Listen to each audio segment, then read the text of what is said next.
మానదని చెప్పుచున్నాడు. దేవునిని ఎప్పుడు ఆయన మనం ఆశీర్వదిస్తున్నాడు. దేవునిని మనం సేవించినప్పుడు, దేవుడైన యెహోవాకు మ్రొక్కినప్పుడు మనకి ఆశీర్వాదములు వస్తాయని చెప్పుచున్నాడు.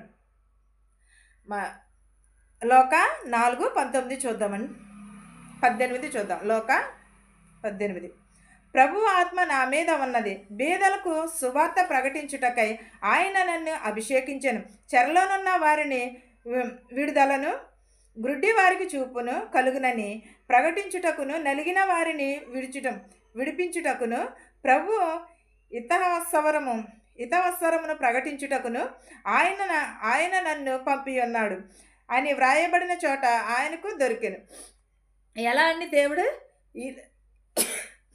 దేవుడు ప్రభు ఆత్మ నా మీద ఉన్నది, బేదలకు సువార్త ప్రకటించడం. ఈ రోజులో సువార్త చేస్తున్నారంటే ఎవరికి బాబా పెద్ద బోధకురాలు అయిపోయిందని వెకిలి మాటలు వెకిలి చేష్టలు తప్ప కానీ ఎవరిని కూడా ఒప్పుకోవట్లేదు. నేనే ఆవిడకంటే మంచిదాన్ని, నేనే ఆవిడకంటే ఎక్కువ.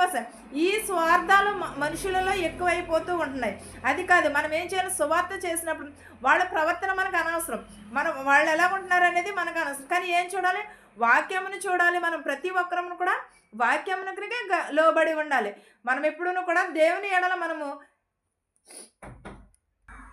ప్రభు ఆత్మ నా మీద ఉన్నది గనుక బేదలకు సువార్త ప్రకటించుటకై ఆయన నన్ను అభిషేకించాను, చెరలోనున్న వారిని విడుదల చేయడు, గ్రుడ్డి వారిని మోగని యేసుక్రీస్తు వారి సువార్త చేయొచ్చు కూడా ఎంతమందిని రక్షించారండి?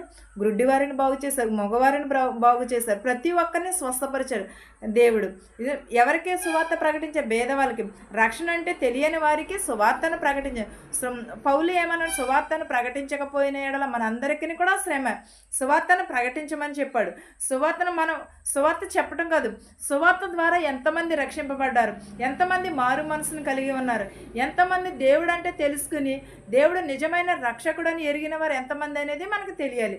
అది మానేసి మన సువార్తను వాళ్ళ మీద సంబోధించి చెప్పడం కాదు, వాళ్ళని వాక్యంలో దూషించడం కాదు.